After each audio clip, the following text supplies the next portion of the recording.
पति के मित्र या आपकी पत्नी के सहेलियां मित्र होंगे, तो वो परेशानी का कारण बनेंगे। लिहाजा ऐसे लोगों को अपने स्पाउस से सावधानी के बारे में बताना चाहिए।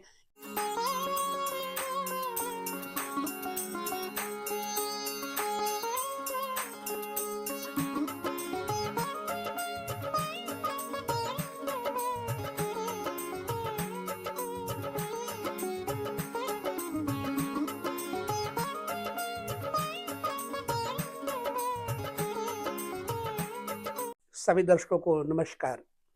आज का जो फलित है वो आपके द्वादश भाव को लेकर के है, और इस भाव को हम आपके स्पाउस से जोड़ेंगे, यानी आपके जीवन साथी के साथ जोड़ेंगे।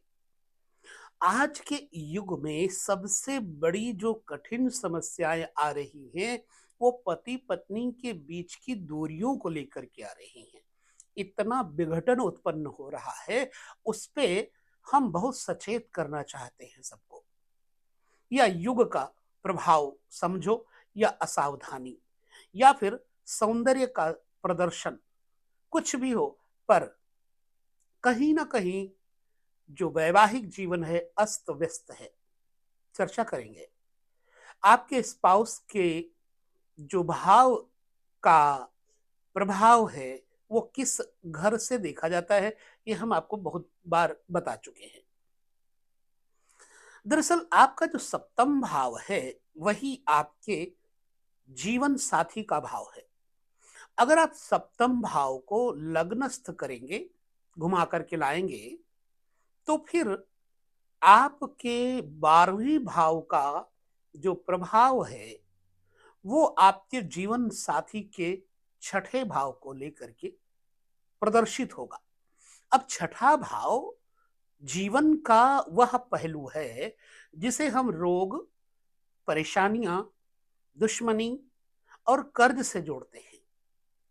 हालांकि विपरीत राजयोगों के लिए भी यही भाव देखना चाहिए, परंतु वह अवस्था और वह वीडियो हम आपको भविष्य में फिर कभी देंगे।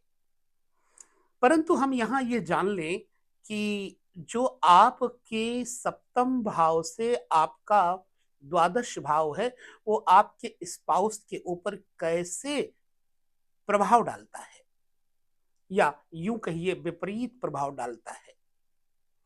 आपकी जन्म कुंडली से सप्तम भाव से आपका द्वादश भाव छठा भाव पड़ता है, यानी आपके स्पाउस का छठा भाव कैसा होगा। आपके 12वें भाव का स्वामी यदि स्पाउस के भाव में बैठ जाए, यानी सप्तम भाव में बैठ जाए, तो अब देखिए इसका करिश्मा। आपका जो स्पाउस है वो एक तो विदेशी क्षेत्रों से आकर्षित होने वाला होगा, प्रवासी होगा, दूसरा बड़ा सहखर्च होगा, कलहकारी भी होगा। अब वो बात अलग की है कि यदि स्पाउस का सप्तम और छठा भाव एक ही हो जाए, मीन्स 10 और 11, तो दोनों के स्वामी एक हो जाते हैं, मकर और कुंभ। अब ऐसी अवस्था में अगर छठे भाव में मकर है तो 7वें भाव भी हो गया कुंभ। छठे भाव का स्वामी अगर सप्तम भाव में मकर और कुंभ को लेकर चले तो इतना प्रभाव ज्यादा गलत नहीं डालेगा, लेकिन फिर भी थोड़ा उद्दंड तो होगा ही जीवन साथी, क्योंकि 12वां घर स्खलन का है, क्षय का है, व्यय का है। 12वां घर उत्पीड़न को लेकर के बहुत बार देखा जा सकता है। छठा भाव अगर रोग है तो 12वां भाव हॉस्पिटल है। छठा भाव अगर लड़ाई झगड़ा है तो 12वां भाव आपका कोर्ट कचहरी थाना पुलिस है। छठा भाव यदि आपका कर्ज है तो 12वां भाव बैंक है। सच कहूं तो इस तरह से आपको देखना चाहिए। 12वें भाव का स्वामी जब स्पाउस के यानी सप्तम भाव में बैठ जाए तो पति पत्नी के बीच में दूरियां और दरारें दिन पर दिन बढ़ते रहने का एक योग पैदा हो जाता है। क्या करें क्या ना करें, इस विषय को तो हम आपके सामने नहीं कह रहे हैं, परंतु मजबूरी और परेशानियां इंसान को मार्गदर्शन भी दे देती है। तो 12वें घर का भाव का स्वामी अगर सप्तम घर में बैठा है तो आपके ऊपर भी एक तो क्षति का भाव बनेगा, नुकसान होगा। पत्नी के कारण, जीवन साथी के कारण उत्पीड़न होगा, जेल खाना, पुलिस मुकदमा, या फिर कुछ ना हो तो 12वें घर का स्वामी सप्तम में बैठा होगा स्पाउस के वहां, वो रोगी जरूर होगा और बहुत खर्चने के कारण उसके कारण कर्जा जरूर बढ़ता है। ये नहीं है कि मैं किसी स्त्री या पुरुष के बारे में आपसे वार्ता कर रहा हूं, मैं जातक के बारे में बात कर रहा हूं। तो 12वें भाव का स्वामी छठे भाव में बैठना, ये एक 7वें भाव में बैठना एक समस्याएं चरित्र को लेकर के भी खड़ी कर देता है। व्यक्ति चाहता है कि मैं बहुत भोग करूं, अधिक स्त्रियों से संभोग करूं, या स्त्री चाहती मैं अधिक पुरुषों से संभोग करूं, लेकिन उसकी इच्छाएं आकांक्षाएं अधूरी रहती, जिसके करके वो कई पुरुषों से या पुरुष कई स्त्रियों से जुड़ता है, जिसके कारण फलतः उसे आने वाले कल में ब्लैकमेलिंग का भी सामना उसको करना पड़ता है। सावधान करता हूं, 12वें भाव का स्वामी 8वें घर में आ जाए यानी स्पाउस के दूसरे घर में आ जाए सप्तम से, जब लग्न को बनाएंगे, सप्तम को लग्न बनाएंगे तो अष्टम बन जाएगा द्वितीय भाव। तो 12वें भाव का जब स्वामी स्पाउस भाव में आ जाए तो ऐसी स्त्री अपने यानी स्त्री हो या पुरुष, ऐसा जातक अपने मायके पक्ष या पुरुष है तो अपने माता पिता के पक्ष को लेकर के ज्यादा पीड़ित होता है। 12वें घर का स्वामी अगर 8वें घर में बैठ जाए तो माना कि पैसा बहुत होगा, कारण कि भाई 6 और बे सब मर गया, पैसा बहुत होगा, लेकिन कलह का कारण परिवार बन जाएगा। आपके परिवार के साथ आपके स्पाउस की विचारधाराएं नहीं मिलेगी, तो पैसे के लेन देन को लेकर के भी पारिवारिक समस्याएं पैदा कर देता है और पुनः जातक नशे का शिकार भी बन जाता है, मानसिकता का शिकार बन जाता है, उसकी एकाग्रता छिन्न भिन्न हो जाती है। ऐसे में जातक को चाहिए कि अपने जीवन में मेडिटेशन का सहारा जरूर ले। अगर आपके स्पाउस का द्वादशेश यानी 12वें भाव का स्वामी आपकी जन्म कुंडली के 9th हाउस में बैठा हो, मसलन आपके तीसरे जातक के स्पाउस के तीसरे घर में बैठा हो, तो जातक के भाई बंधु बहन मित्र ऐसे जातक को यानी आपके स्पाउस को आप उसके मित्र, उसके भाई बहन टीच करेंगे, चीट करेंगे, प्रॉब्लम क्रिएट करेंगे, परेशानियां बनेंगी समाज, भाई बंधु यानी आपके साले या ननंद, क्योंकि अगर आप पुरुष हैं तो आपके साले होंगे, साली होंगी, अगर स्त्री हैं तो आपके देवर और ननंद होगी, आपके पति के मित्र या आपकी पत्नी के सहेलियां मित्र होंगे, तो वो परेशानी का कारण बनेंगे। लिहाजा ऐसे लोगों को अपने स्पाउस से सावधानी के बारे में बताना चाहिए कि भाई आप अपने मित्रों से, अपने भाई बहनों से मिले जुले, लेकिन उधार का लेन देन बंद कर दे, नहीं तो कई बार ससुराल पक्ष के कारणों से जातक के जीवन में आपसी मतभेद इतना पैदा हो जाते हैं कि विवाह टूट जाता है। तो यहां पर यह देखना है कि ऐसी अवस्था में जातक को अधिकतम सिरदर्द, हाथों में पीड़ा और दौड़ भाग में ज्यादा व्यय होता है। इसलिए 12वें भाव का स्वामी 9th हाउस में बैठे तो आपके भाग्य को भी चोट पहुंचाता है ना, क्योंकि 12वां भाव व्यय क्षय है। तो यदि आप धार्मिक कार्यों में भाग लेते हैं, कुछ दान धर्म करते हैं, तब तो आप परेशानियों से बचे रहेंगे। नहीं तो 12वें भाव का स्वामी अगर 9th में यानी स्पाउस के 3rd हाउस में बैठेगा तो प्रॉब्लम क्रिएट होगी। इसका रास्ता यही है कि आपको धर्म कर्म में बढ़ चढ़ के रुचि लेना चाहिए, बड़े बुजुर्गों का सम्मान करना चाहिए, गुरुजनों का आदर करके उनसे ज्ञान लेते रहना चाहिए। अब देखिए, मैं स्पाउस पर ही चल रहा हूं। 12वें भाव का स्वामी अगर जातक के 4th भाव में चला जाए, यानी स्पाउस के 4th भाव में कब होगा? जब आपके 10th भाव में द्वादशेश जाएगा। अब यहां हानि क्या खड़ी करेगा?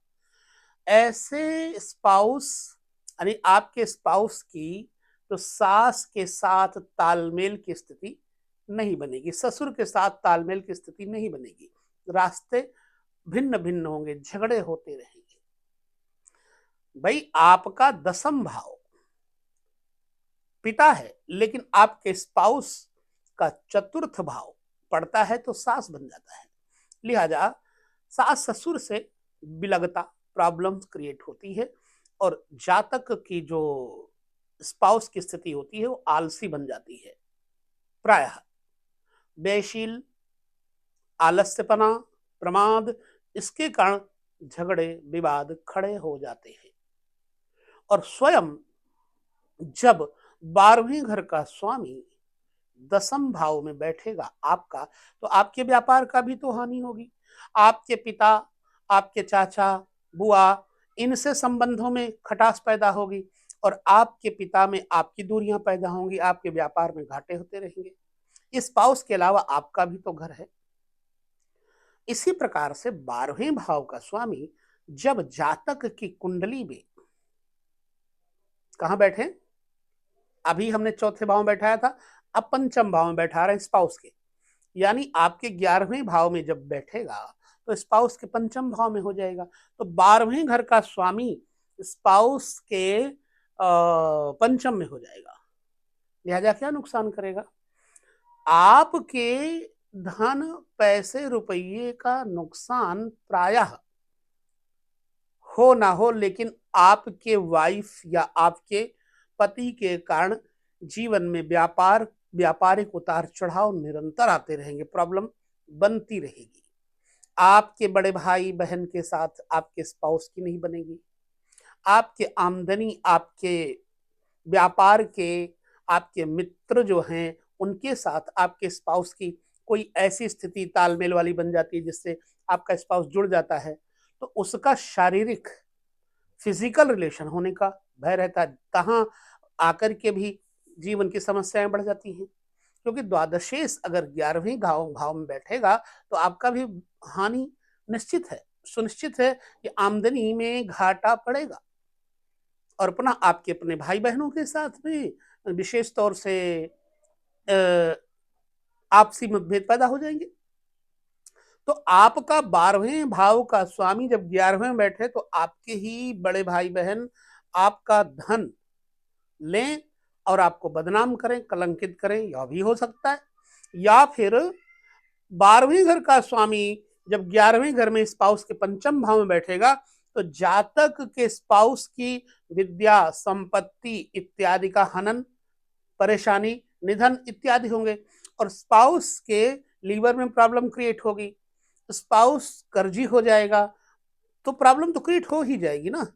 लिहाजा 5th भाव में बैठने से स्पाउस की विद्या, बुद्धि इत्यादि विचलित हो जाती है, एकाग्रता विचलित हो जाती है, संतान पक्ष विचलित हो जाता है, संतान से कष्ट रहता है। अब 12वें घर का स्वामी अगर आपके स्पाउस के मतलब ठीक 12वें घर का स्वामी स्पाउस के ठीक 6ठे घर में चला जाए तो, क्योंकि 6ठा घर आपका 12वां घर आपके स्पाउस का 6ठा घर है, तो जब 6ठे घर में ही होगा तब जातक का स्पाउस बल और पराक्रम से युक्त होगा, अच्छा होगा। तो अगर चंद्रमा या फिर शुक्र या फिर बुध, ऐसे ग्रह जब छठे घर में जाएंगे तो आपके स्पाउस में वो रोग प्रॉब्लम करेंगे। मान लीजिए सूर्य बैठा हुआ है 12वें घर में, तो जातक के स्पाउस को सिर दर्द रहेगा, अपयश मिलेगा, पैतृक सुखों में कमी रहेगी, यानी आपको ससुर का सुख कम हो जाएगा। अगर चंद्रमा बैठा है तो जातक को, जो जातक का स्पाउस है, उसको जलोदर रोग इत्यादि, बीपी का रोग, घटना बढ़ना, रक्तचाप निश्चित है। तथा जातक को अपनी माँ का, यानी कि आपके स्पाउस को अपनी माँ का सुख कम होगा, माँ की वजह से प्रॉब्लम क्रिएट होगी। अगर मंगल बैठा हो तो पुनः सिर पीड़ा, नेत्र पीड़ा, क्रोध, मंदाग्नि और चोट, एक्सीडेंट वगैरह करवा देता है। बुध बैठा हो तो आपका स्पाउस बहुत बुद्धू किस्म का हो जाता है, भोला भाला हो जाता है, उसे लोग ही उल्लू बना देते हैं। बृहस्पति बैठ जाए तो आपका स्पाउस धर्मनिष्ठ होता ही नहीं है, ईश्वर को मानता ही नहीं है, मानता है पर आपके कहने से नहीं मानेगा, अपनी मर्जी से मानेगा, आपके कहने से नहीं चलेगा, लिहाजा झगड़ा होगा। यदि शुक्र बैठा है तो आपका स्पाउस क्या होगा? कलंकित होगा, चरित्रहीन होगा। आपके स्पाउस पर चरित्र का दुष्परिणाम यह होगा कि आपके मतभेद पैदा हो जाएंगे, एक दूसरे में संदेह उत्पन्न हो जाएगा, लिहाजा पति पत्नी में विच्छेद, विवाद जैसी स्थितियां खड़ी हो जाती हैं। यदि शनि बैठ जाए तो शनि आपके स्पाउस में क्रोध जरूर देंगे, हर काम को स्लो करेंगे, आपके स्पाउस में बैकबोन की तकलीफ होगी, आपके स्पाउस का खर्चा बहुत होगा, ढीलापन, शिथिलता इत्यादि रहेंगे। अगर राहु यहां बैठ जाए तो जातक जिद्दी, उद्दंड किस्म का उदर पीड़ा से युक्त होगा, हाथों में, पैरों में गैस पीड़ा इत्यादि से प्रॉब्लम क्रिएट होगी और ब्रेन संबंधित परेशानियां बढ़ेंगी। ठीक इसी प्रकार केतु अगर बैठ जाए यहाँ पर तो जातक को, क्योंकि छठा भाव है, तो छठे भाव में बुरे ग्रह इतना बुरा असर नहीं देंगे, शत्रु रोग ऋण से बचाव करेंगे, लेकिन शारीरिक परेशानियां जरूर देंगे, चाहे वो केतु ही क्यों ना हो, चाहे राहु क्यों ना हो। पैरों में, घुटनों में, बैक में, ब्रेन में ऐसी समस्याएं देते रहते हैं। तो हमने जो आपके स्पाउस के घर को, 7वें घर को लेकर के जब चर्चा प्रारंभ की है, उसी का सीरियल चला रहे हैं हम और आपको समझाने का प्रयास कर रहे हैं। ये 12वें घर का स्वामी 7वें से लेकर के 12वीं घर तक बैठेगा तो आपके स्पाउस की ऐसी स्थिति होगी और आपके जीवन में वो समस्याएं कुल मिलाकर खड़ी करता है। यह आपके जीवन में अगर उदाहरण मिलता है तो समझना कि इससे कोई ना कोई निजात पाने का उपाय भी ईश्वर ने जरूर दिया होगा, लेकिन वो उपाय हम अगले वीडियोज में बताएंगे। लेकिन आप लोगों के कमेंट जब मिलेंगे, भाई हमें ये समस्या है, ये समस्या है, उन कमेंट्स को बार बार आप हमें 2-4 बार कहते रहेंगे तो हम उसको अपडेट करते रहेंगे और फिर उसका उपाय वाला वीडियो आपको देते रहेंगे। समय समय पर आपको सचेत करने का ज्योतिष के माध्यम से हमारा सहयोग रहेगा। वीडियो कैसे लगते हैं ये तो आपके कमेंट हमें अच्छे अच्छे मिल रहे हैं, पता लगता है कि आपको भा रहे हैं, अच्छे लग रहे हैं, लेकिन ये वीडियो कैसा लगा यह जरूर आप कमेंट करके बताइएगा। विदा लेते हैं, अगले भाग में आपके स्पाउस का और आपके लग्न का जोड़ आपके साथ कैसा होगा, बहुत मजेदार वीडियो होगा, समझिएगा, देखिएगा। विदा लेते हैं, नमस्कार, जय श्री कृष्ण।